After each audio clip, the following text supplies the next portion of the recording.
Ela é gerente sênior global de mídias sociais da Puma, uma das empresas multinacionais de artigos esportivos de estilo de vida mais importantes do mundo. Formada em jornalismo pela Universidade Presbiteriana Mackenzie em 2015, é especialista em comunicação e marketing esportivo, com mais de 12 anos de experiência na indústria do esporte, trabalhando em grandes organizações como a Red Bull, por exemplo. Possui forte atuação em marketing esportivo, ativação de atletas, relações públicas, planejamento estratégico e construção de marca. Como empreendedora, foi cofundadora da Team Sports Club, uma assessoria esportiva de corrida direcionada a atletas de todos os níveis. O projeto Memória do curso de jornalismo recebe a jornalista Isabela Quarteroni. Isa, obrigado. Que honra estar aqui. Obrigada. Quanto tempo depois? 10 anos. 10 anos, né? Desde a sua Certinho. formação. É um nostálgico, assim, estar aqui, ver o estúdio, ver as salas, o prédio. Você já assim. era desse prédio, né? Você estudou aqui. Tinha algumas aulas lá No embaixo, campus. mas a maioria era aqui, então a rotina era tudo aqui. Então vamos começar do começo. Como é que você chegou ao jornalismo? Como é que você descobriu o Mackenzie? Olha, eu acho que eu tenho uma história um pouco particular, que eu sempre contava nos primeiros dias de aula e todo mundo ficava assim, mas como assim? Porque assim, jornalismo, por quê? Porque eu sempre gostei de me expressar, de escrever, de apresentar coisas, eu sempre tive essa veia mesmo de comunicação. Eu era muito boa em exatas na época da escola e todos os meus professores achavam que eu ia fazer engenharia. Mas eu realmente sentia que eu tinha uma missão maior, que era comunicar e levar o que eu acredito para, enfim, pessoas. E, enfim, fui fazer jornalismo, meus pais sempre me apoiaram, eles nunca ficaram, mas você vai ganhar mais dinheiro aqui ou ali, nunca. Sempre me apoiaram, sempre falaram, você vai ser bem-sucedida no que você fizer, com amor e paixão. E fiz jornalismo, escolhi jornalismo, e aí a história particular é que eu queria fazer ou Casper ou Mackenzie. O grande dilema né? do aluno prestando jornalismo. E eu passei nas duas. E eu fui até a Casper, eu visitei a Casper, fui lá, fiz a matrícula, olhei, e aí quando eu vim para o Mackenzie, eu vi o campus, eu entrei e aí eu senti de verdade que eu queria fazer Mackenzie. E aí eu, enfim, me matriculei no Mackenzie e todo mundo na minha sala falava, eu tô aqui porque eu não passei na Casper ou por algum outro motivo, porque eu queria vir para São Paulo ou não passei numa federal, alguma coisa assim. E o meu era exatamente porque eu escolhi o Mackenzie. Você é de São Paulo, não? Não, eu sou de Santos. Então eu vim para cá para estudar, para fazer faculdade. Nesse 2011 você entrou? 2012. 2012. Você tinha algum direcionamento para um tipo de jornalismo que você queria ou você entrou e foi desenvolvendo aqui dentro da faculdade? Eu sempre fui muito apaixonada por esporte na minha vida. Eu antes gostava mais de acompanhar, então cresci na minha família com Fórmula 1, acompanhando futebol um pouco, e eu sempre gostei dessa parte de ser fã. E depois eu comecei a praticar o esporte. Então, aos poucos, eu fui me envolvendo de outra forma com o esporte. E eu queria trabalhar com isso, porque eu via que tinham algumas deficiências de comunicação nesse mercado que eu poderia ajudar e com a minha paixão. Eu acho que não tem essa coisa de assim, trabalhe com o que você ama, que você vai deixar de amar aquilo. Eu acho que não, acho que tem que ter uma coisa que você tenha propósito. Pode ser em outras indústrias, mas a comunicação é meu propósito, beleza. Pode ser uma gama de coisas. Mas para mim era sempre o esporte. Eu queria estar no meio esportivo. Então, desde o começo da faculdade, eu fui bem focada e deu certo. Assim, até hoje eu estou nessa indústria. Mas você pensava em alguma coisa no jornalismo tradicional, como repórter, fazendo cobertura, viajando no esporte? Sim. No jornalismo esportivo, eu queria, a princípio, ser repórter. Pensava que eu ia estar lá nos estádios. Na Fórmula 1. Na Fórmula 1, né? E assim, hoje em dia, ainda bem que tem mais pluralidade de gêneros e esportes para se cobrir. Mas 10 anos atrás, estou me sentindo velha agora, mas 10 anos atrás, o que era, né? Era muito mais o futebol, principalmente aqui no Brasil. Então, eu sentia que as minhas opções começaram a ficar um pouco limitadas, porque eu também achava o ambiente do jornalismo esportivo no futebol era um pouco mais hostil para a mulher. Continua. Então, e continua, infelizmente. A gente tem ótimas comunicadoras, inclusive uma grande amiga minha, Luana, ela não é jornalista, mas ela trabalha, né, quase como uma comunicadora do esporte e quebrando esses paradigmas, mas você vê que ainda não tem muitas mulheres ali, uma representatividade muito grande. Então, eu fui reavaliando, então o que mais eu posso fazer?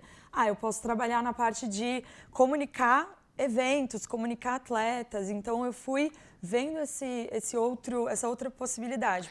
Mas na faculdade, tinha alguma coisa que te direcionava para isso ou não? Alguma coisa mais dentro do corporativo, dentro do marketing? Você tinha uma atenção voltada para isso? Tinha, assim, a gente chegou a fazer até uma aula que tinha a ver com marketing esportivo, alguma coisa assim, eu não lembro, uma aula complementar. E eu comecei a olhar para aquilo como uma opção. No começo da faculdade, não, eu estava muito fechada, eu acho que a gente entra, né, com uma perspectiva na faculdade e até você ver todas as oportunidades que o curso te dá, tem, assim, uma diversidade muito grande. Então, como eu comecei a ver essa parte mais de empresa, marketing, que também tem a ver com comunicação, que você também pode levar muitos ensinamentos de jornalismo, eu comecei a me interessar mais. Como é que você chegou, depois que você saiu da faculdade, você foi direto para a Red Bull, ou não? Isso. Foi meu primeiro estágio. Eu tive antes uns trabalhos com Fórmula 1 que era mais na organização, na tradução, era mais staff mesmo. E aí eu já tinha sentido um pouco do gostinho de como é trabalhar num ambiente esportivo. E aí eu falei, ok, eu preciso trabalhar para alguma dessas empresas que estão aqui. E uma delas era a Red Bull, né? Eu fiquei assim, Red Bull Racing estava super no auge, com o Vettel e tal. E Red Bull tinha, na época, um estágio em comunicação. E era exatamente para o curso de jornalismo. E eu falei, bom, é isso. Aí eu escrevi lá minha carta de aplicação, me inspirei super. E aí eu entrei, foi meu primeiro estágio. Daí fiquei 2 anos, depois fiquei lá ainda, depois que acabou o estágio, continuei lá. E aí fiquei no total, acho que 3 anos e meio lá. Como é que a gente define esse tipo de atividade como a Red Bull? A gente talvez tenha uma noção mais clara, porque ela está no futebol, ela está na Fórmula 1. Como é que a Puma atua? Porque num primeiro momento eu enxergo a Puma como produtos esportivos. Como é que ela atua no esporte? Além dos patrocínios, evidentemente. Sim, a Puma ela tem uma diversidade de foco, assim, por exemplo, tem corrida, tem futebol, tem agora tem o Hyrox, que é uma nova parceria aí global que está indo super bem. Então, e a parte de lifestyle. Basicamente, são consumidores muito diferentes entre eles. Então, basicamente, a gente tem que pensar, nós, né, da parte de comunicação, como que a gente vai contar histórias para aquele público específico, usando os embaixadores, usando as histórias, usando os produtos que a gente tem, para, de fato, conseguir comunicar com aquela pessoa, conseguir entrar numa comunidade. Porque, como eu disse, são muitos, não é só assim, uma marca de uma coisinha só. Então, tem uma gama muito grande de histórias e tipos de conteúdo que você faz para comunicar com aquele tipo de pessoa. Porque, no final das contas, o que as marcas querem hoje em dia? Serem percebidas como criadores, como pessoas. E é essa a maior dificuldade de comunicação com marca. É você humanizá-la um pouco. E aí, por meio das histórias, você conseguir chegar nas pessoas e torná-las consumidores. Na tua época de formatura, não existia ainda a palavra, talvez início de influenciadores. Imagino eu que vocês utilizem-se de influenciadores. Qual o papel que ele representa na comunicação?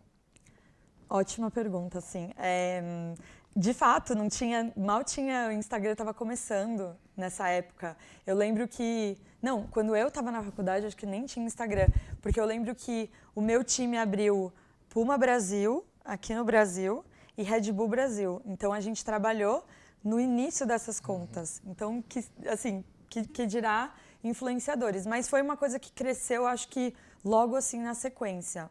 E de novo, a gente tem que usar desses influenciadores na comunicação exatamente para humanizar a marca. Porque não sou eu, não é a marca falando dela mesma. É alguém falando da marca e dando essa credibilidade, dando essa humanização e tornando o conteúdo relatable, né? Que você é relatável, que você consegue se enxergar naquele conteúdo. Isso tem um poder de comunicação muito grande. Por isso que hoje em dia campanhas, que você, assim, às vezes você vê uma super campanha que gastou um dinheirão, é linda, maravilhosa, mas não é necessariamente o que vai converter as pessoas e fazerem elas consumirem o seu produto, entendeu? Então, o influenciador entra aí numa cadeira muito importante para trazer essa conexão com nós, né? Com nós mesmos, que a gente também é consumidor. Isabela, a gente teve um contato muito forte na faculdade, muito próximo, né? Aqui eu atuei bastante próximo de você na sua formação e sempre te considerei uma aluna muito séria. Você acredita ainda, com tudo que 10 anos depois, que ainda é importante a formação acadêmica para esse comunicador com o teu perfil? Muito. Por quê? Olha, por mais que eu não atue na área de jornalismo, que é isso que a gente estava falando antes, todas as matérias, eu juro, tiveram alguma coisa que me adicionaram no jeito que eu me comunico, né, como eu entendo a psicologia das pessoas com as quais eu trabalho, com o meu consumidor, como eu escrevo, né, um texto, como eu escrevo um release, como eu escrevo uma comunicação, como eu monto um vídeo. Então, tudo isso, todos esses cursos que a gente tem, né, a base e algumas questões até um pouco mais avançadas na faculdade, me deram muita bagagem para eu passar por todos esses perfis, né, porque eu fui, mesmo dentro da PUM e da Red Bull, eu fui em diversas funções, mas me deu bagagem para eu exercer todas essas funções e ainda aprender mais e conseguir aplicar o que eu aprendi no meu trabalho. Eu uso muita coisa que eu aprendi. Então, eu acho que, assim, eu não me arrependo nunca e nem um pouco de ter feito jornalismo. Não faria outra faculdade, por mais que falam assim, você fez marketing. Não fiz marketing, mas o marketing eu fui aprendendo. Agora, eu acho que a base da comunicação, do jornalismo... Pode ser um diferencial. É um diferencial muito grande. Isa, fugindo um pouquinho aqui da questão da comunicação, da formação, vamos entrar para outro aspecto agora. Você está na Alemanha, você mora lá 4 anos, né? Como é que eles recebem uma brasileira que vai para trabalhar no mesmo nível dos europeus? Como é que é isso?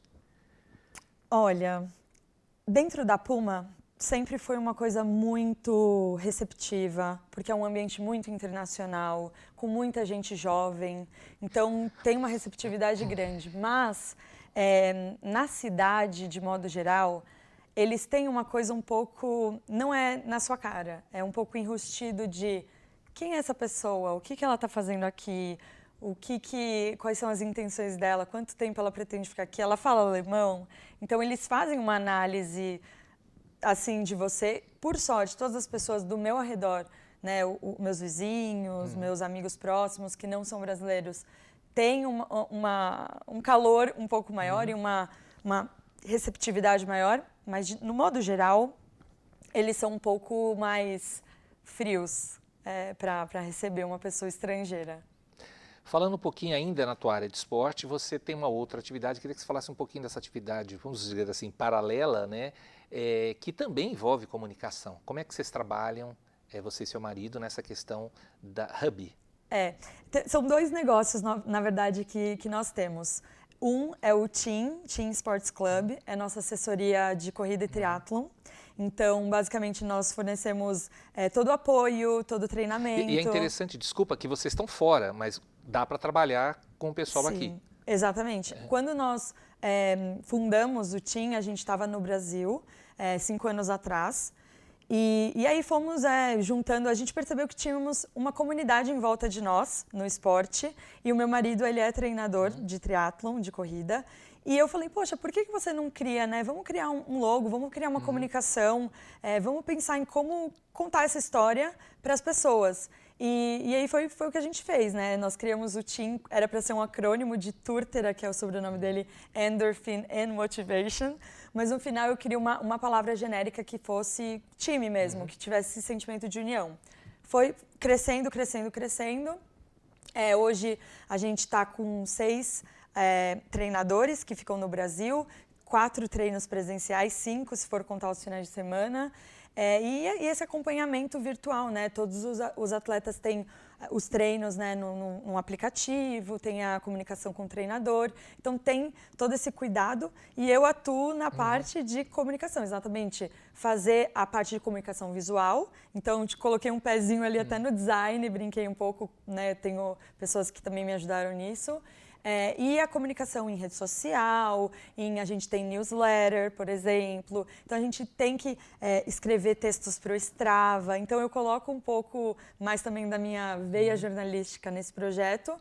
E o outro projeto, dentro também do team, mas é um outro negócio que eu estou lançando, na verdade, ano que vem. Ano que vem. Estou falando em primeira mão aqui. Que vai se chamar Power, que é um hub para atletas e marcas esportivas, né? A gente vai poder representar atletas, não só na parte de negociação de patrocínio, mas também ajudá-los na comunicação interpessoal deles e rede social. Então, às vezes, fazer um shooting, ajudar ele a gravar vídeo e, enfim, dar esses direcionais para os atletas, mas também pensar na imagem deles como um todo, como eles falam, como eles dão entrevistas e tudo mais. Então, imagino bastante que quando você entrou na faculdade, você não tinha ideia que você estaria fazendo o que você faz hoje, né? E aí eu vejo que é um mercado muito maior do que 10 anos atrás, quer dizer, há várias possibilidades. Queria falar um pouquinho de jornalismo. Você está morando fora, mas certamente você acompanha o jornalismo, tanto brasileiro como internacional. Que análise você faz do jornalismo? Qual a importância que o jornalismo tem? O jornalista ainda é esse mediador da sociedade, com tudo que a gente tem de rede social? Qual o papel que você acha que ele representa? Eu vejo que, assim, primeiramente, eu acho muito diferente o jornalismo que eu consumo na Alemanha do que eu consumo no Brasil. O Brasil, ele é muito bom em comunicação de modo geral. O brasileiro é um comunicador nato, né? A gente sempre fala isso. Seja um vendedor, seja um próprio jornalista que se reinventa, que quebra um pouco paradigmas. Na Alemanha é um pouco mais sério. É uma coisa ainda um pouco mais engessada. Mas em ambos os países, a competição realmente vem com influenciadores. Aqui, eu acho que essa linha acaba sendo um pouco mais borrada entre eu estou confiando numa informação que foi me dita por um jornalista, seja um jornalista independente, que tem muitos, né, com muitos perfis muito bons e fortes, ou de um veículo de mídia, versus uma influenciadora, um influenciador que nem tem uma formação, às vezes, para falar de, sei lá, skincare. Então, acho que aqui acaba borrando um pouco mais essa linha e eu vejo que lá fora, na Europa, não. Mais separado. É mais separado. Eu acho que tem ainda a credibilidade do jornalista como um papel de realmente contar, levar a verdade, levar a informação, curar essa informação, ouvir todos os lados. Lá eu sinto que isso é um pouco mais presente. Mas por isso que eu acho que o brasileiro teve que se reinventar tanto no formato que ele é um jornalista, que ele passa comunicação, ir para a rede social, fazer vídeos curtos, enfim, essas coisas. Mas eu acho que é uma coisa que é muito valorizada lá fora também. Que mensagem você daria para a Isabela em 2012 que quer fazer jornalismo esportivo, que está em dúvida entre a Casper e o Mackenzie? Que mensagem você daria para essa menina de 18 anos? Eu diria para ela não se preocupar ou ficar ansiosa, que as coisas vão acontecer no momento certo, quando ela estiver pronta, e que ela pense fora da caixa, que ela siga a paixão dela, que é o esporte, mas que ela pense fora da caixa, que tem muitas possibilidades, muitas carreiras que ela nem conhece hoje em dia, que no futuro vai render muitos frutos. Algum arrependimento de ter feito jornalismo? Não, nenhum. Como eu disse, eu acho que me agregou como pessoa, como comunicadora, enfim, agregou assim na minha vida pessoal e profissional. Então, eu amei ter feito, faria de novo. E eu amei tê-la como aluna, amei que você veio aqui, obrigado. Muito tempo que eu queria falar com você. E às vezes eu sei que é difícil por causa do... Você nunca está aqui também, né? Mas obrigado por você ter vindo presencialmente bater esse papo comigo. Fico muito feliz, obrigado. Fiz questão, quando falaram que tinha que ser aqui ou virtual, eu falei assim, não, vou estar no Brasil, faço questão. Então, estou segurando vocês um pouco das férias, mas... É a última entrevista do ano, essa daqui. Que bom, que honra, obrigada. Eu que agradeço, obrigado.